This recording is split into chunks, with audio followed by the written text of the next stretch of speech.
Hello, and welcome to the ABCs of Horror podcast. I'm your host, one of two, Daniel Gidlow, joined by my partner, and more importantly, amazing horror movie enthusiast, Elizabeth Dixon. Wow, you're talking me up hard. Hello. ABCs of Horror. An education in horror entertainment.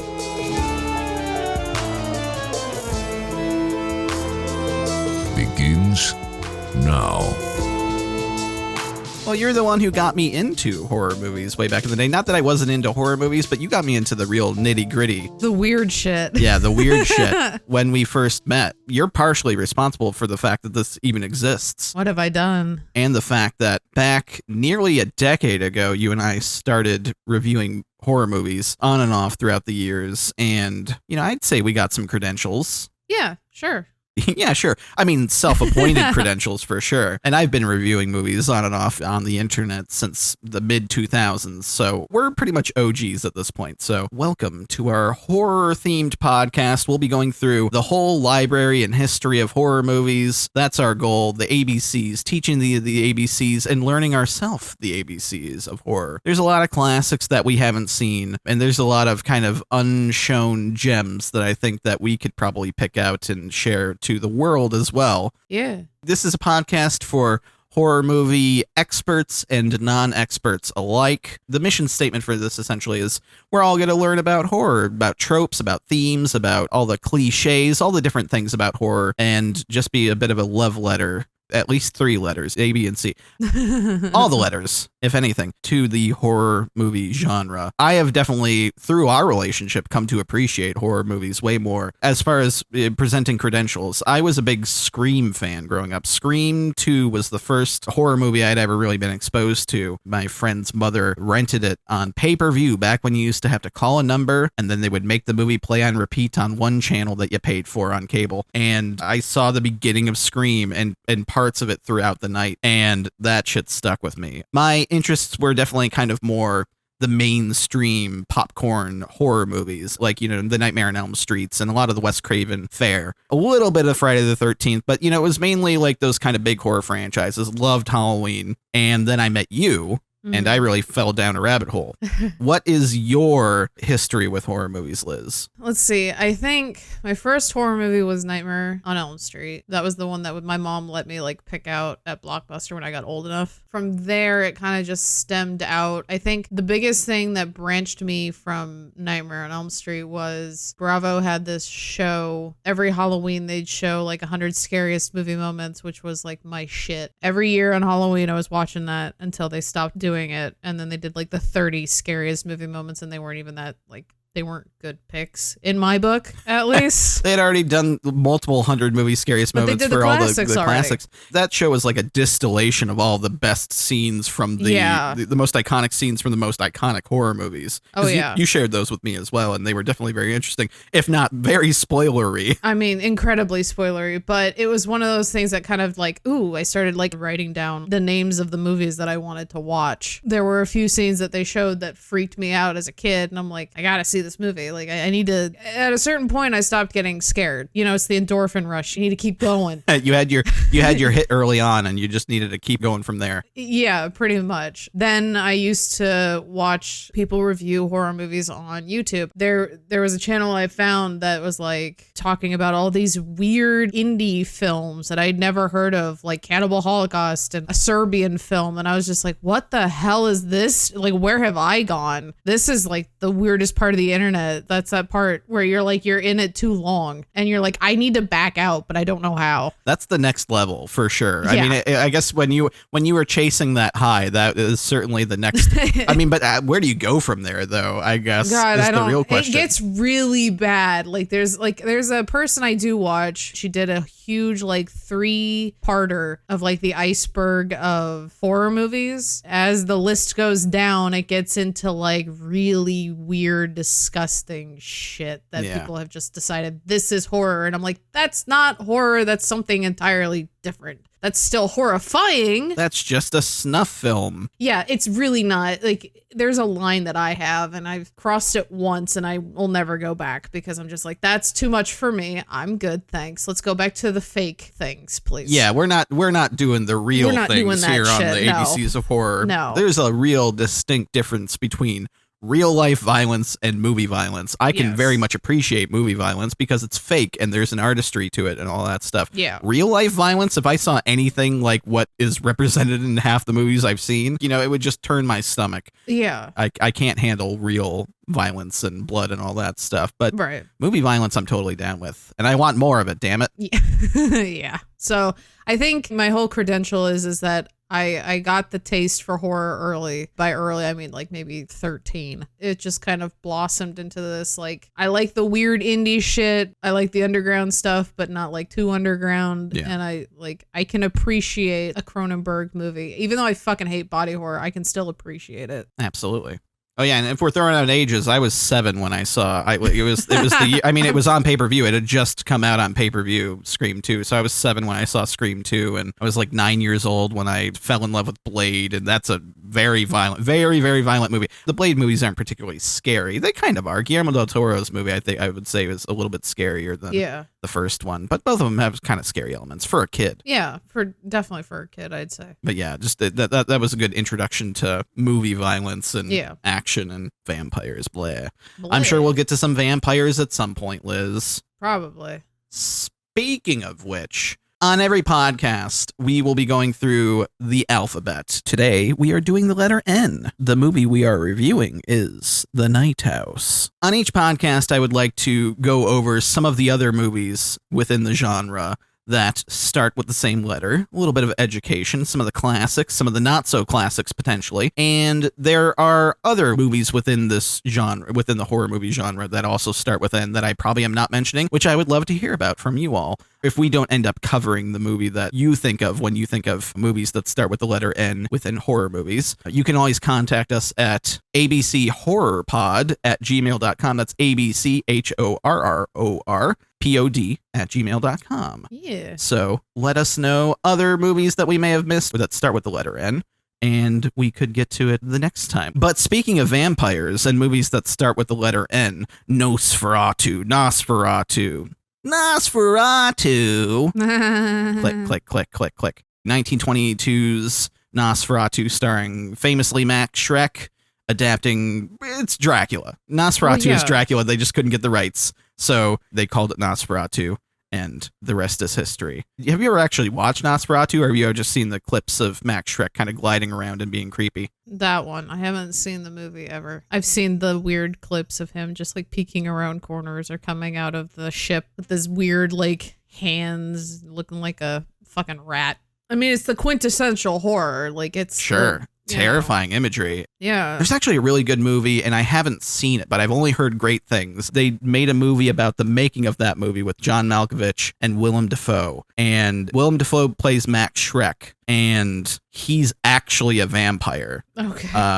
So he's playing the actor who's playing Nosferatu, but he's really actually a Nosferatu. And it's kind of like they're making that movie, and it's dealing with that whole thing. And interesting.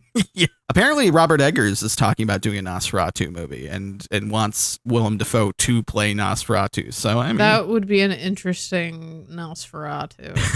I wouldn't say he couldn't do it. I would just be it'd be weird. The movie was Shadow of the Vampire. He was a lot younger when he played that, so because that was out in 2000. That was 22 years ago. Yeah. He would definitely look more Nosferatu-ish these days. Or like that one SNL sketch where he kept saying, "You're vampire, that you vampire looking ass, vampire head looking ass." Why are you in bed, Dracula? You know y'all don't sleep at night with your vampire head ass. I mean, he's got the smile for it, at least. Yeah, because Nosferatu, everybody knows his famous smile. Another classic you can't not mention if you're talking about horror movies that start with the letter N. Night of the Living Dead, 1968, George A. Romero. You gotta mention it. It's a classic. Mm-hmm. We talk a lot about, in our reviews, themes and social issues and things that are reflected, that, like, it's a reflection of society. And that movie definitely has a lot of that. Again, a movie I have not... Well, I've seen Nosferatu, but I have not seen Night of the Living Dead. Uh-huh. That's a little bit of my white whale. And I would very much like to watch that and probably talk about it on a podcast at some point whenever we come back around to N, because I know it's a very influential movie. I quote it all the time. They're coming to get you, Barbara. I do that to Liz every now and again. It's been a bit since I've done that to you. Well, you just did, so. They're coming to get you, Elizabeth. It doesn't have the same ring. You gotta say Barbara. It's the cadence of it all. Yeah, we'll definitely watch that at some point and talk about that. It's been around for 50 plus years. I know the general gist of it, although I haven't seen only a few clips from it. I know how it ends, the general gist, but I've only seen very small clips, mainly the "I'm coming to get you, Barbara," and maybe a couple of the shuffling zombie scenes. Yeah, I was going to say the "coming to get you, Barbara" thing is kind of like it's the most quotable line. Like, if they showed in another movie, that's the part they show. Yeah, generally. Or the zombies, like, shuffling at a door or something like that. Yeah, but, like otherwise, you don't really see too much of the movie. But, I mean, any zombie movie made after that owes a debt to that movie.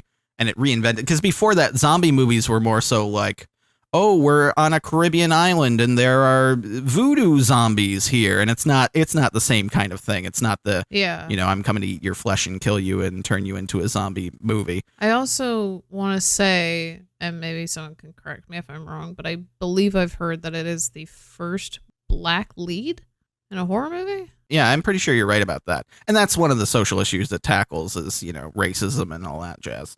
Yeah. I can't wait to watch it now that we've been talking about it, because it's been on the list for so long. And, I'm 32 years old at this point, and I really feel like there's a good handful of quintessential movies that I've never seen, that because I'm such a film buff, not even just a horror buff. I'm a major film buff, and you definitely made me a bit more of a horror movie expert. Oh, hey, thanks. Before I would have just pointed to John Carpenter and Wes Craven, but now I definitely have a bit more of a wider breadth of wider net. Yeah, horror movie knowledge. And yeah. Speaking of Wes Craven, Nightmare on Elm Street. Technically it's The Nightmare on Elm Street, but today we're reviewing The Night House, and the doesn't count. That's just like an article, right? You don't count the thes and the us. Or no, it's A Nightmare on Elm Street, not The Nightmare on Elm Street. Yeah. You don't count those as the alphabetical title of a thing. It's Nightmare. It's N. Hard agree. Excellent. Nightmare on Elm Street is somewhat topical now because there's a trial going on with one of its stars. That dates this episode. And it was his first movie, El Señor Johnito Depp. Johnito Depp, yes. Johnny Depp's first movie starring Heather Langenkamp. We got to see her speak. It was shortly after Wes Craven passed away. Yeah. We had gone to see it at the Alamo, didn't we? And then... yeah, it was at the Alamo, and they did a Skype call-in. Yeah, with Heather Langenkamp. On the big screen with her. But we had just watched it, I think, at home. Yeah, it was relatively recently. Yeah, we had just watched it, and then shortly after Wes Craven passed away, and then they were doing this screening at the Alamo Draft House where she was Skyping in. And I was like, I really want to go see. I know we just watched this, but I really want to go see this again. Well, I mean, that's the thing you can't beat. Like, that's an experience. Yeah, you can't pass that up. And I wanted to hear her talk about her experience working with Wes Craven. And obviously, they worked a lot more closely with The New Nightmare, because that was a whole kind of love letter to her performance in the first movie, because she didn't even come back for the second one, right? No, she didn't. Was she not in the second one? No, it was the kid. It was the blonde kid, remember? Oh, yeah. It was the boy. She came back in the third one, though? Yeah, she might have had a cameo in one of the later ones, I think the one with the dream whatever was her. Dream Warriors. I think Dream Warriors had her in it. Welcome to prime time, bitch.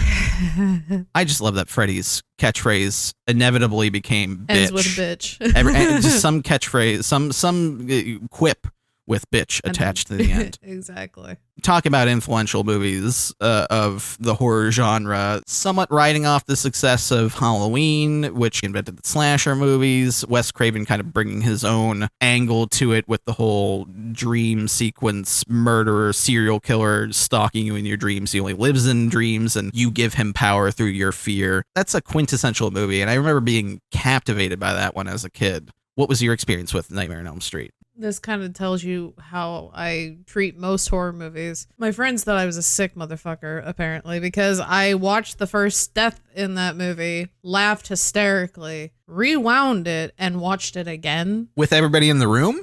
No, like I just told them I had watched it because I watched it by myself. My mom didn't want to watch it with me. In the scenario, I was imagining you watching with your friends. And I'm just like the weirdo. You maniacally laughing your head off, you grabbing the clicker, the remote from your friend, and then rewinding it and then hitting play and watching it again. No. See, that I could see That they would would've think you're a been sicko funnier. from that. Well, they still thought I was a sicko because they're like, because I told them about it, and I think I had shown it to them. I showed one of my friends the scene, and she's like, "Oh my god." And I was like, that was hilarious, right? And she's like, no, it's not. And I'm like, it's a fucking movie. It's not real. It's funny. He's getting sucked into his waterbed. Look at that. Oh, look at the blood go everywhere. I mean, it's not, there's nothing scary about it to me. It wasn't scary to me. I don't know why. It just didn't freak me out. I wanted it to. I enjoyed it. It definitely scared me as a kid. I wasn't quite at that level at that age, because I did see this at a pretty young age on TV, and Freddy scared the shit out of me. But in the first one, he is scary, and like in the later movies, he becomes you're egging Freddy on to kill these annoying teenagers. Yeah, because it goes from like taking itself seriously enough, you know, like he's still kind of quippy, but he's got like he's more of on the, I mean, they're all dark humor, but it's still more on the darker side of like, I'm just coming to kill you. Yeah, he'll cut off his fingers and they'll ooze green pus and he'll laugh. Like that's the level of, you know. And like if you saw that in your dream, obviously, I think anyone would be terrified. Then you start like going to like Dream Warriors, and it's just kind of like, he's just got a line for everybody. At that point, as it goes on, like it just comes down to like the deaths are just like, what's he gonna do today? That's why I enjoyed it the most, is because it had the defining line as to when things were happening, and it was just a fun movie to watch because it wasn't like, it was serious, but it was still entertaining. It was done well. And again, I was 13 and I could appreciate it. And that series became a bit of an Ouroboros. By the time you got to New Nightmare, it was, is it Ouroboros? The snake eating itself. I always get that mixed up. Yeah, it muddies the waters at a certain point, and then they brought it back. And it's just kind of one of those things where it's like, you can't beat Robert. You can't beat Wes Craven. You can't beat just the original. It's good. True. It just kind of starts it. But a lot of these slashers do that. They just kind of trail into... And you're like, okay, we're just here to watch people die then, I guess. That's all we're here for.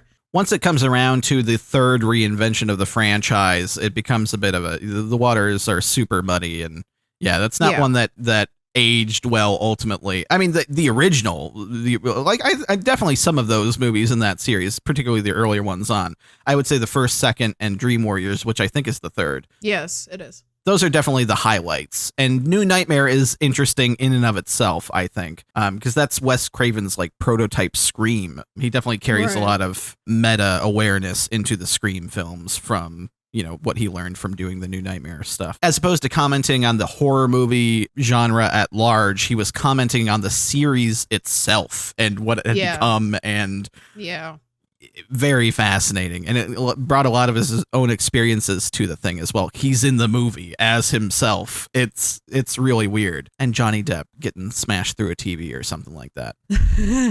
Oh no. To bring that full circle. No, he doesn't go through a TV, but gotcha. I think we'll save some other ends. I have other ends on there. Yeah. We'll mention some more later. Yeah. So that's our letters of the day segment. That's not an actual name I have for it yet, but this is our first one. This is the pilot. We're figuring it out. So give us a little bit. Liz, are you ready to review The Night House? I am. Let's do it.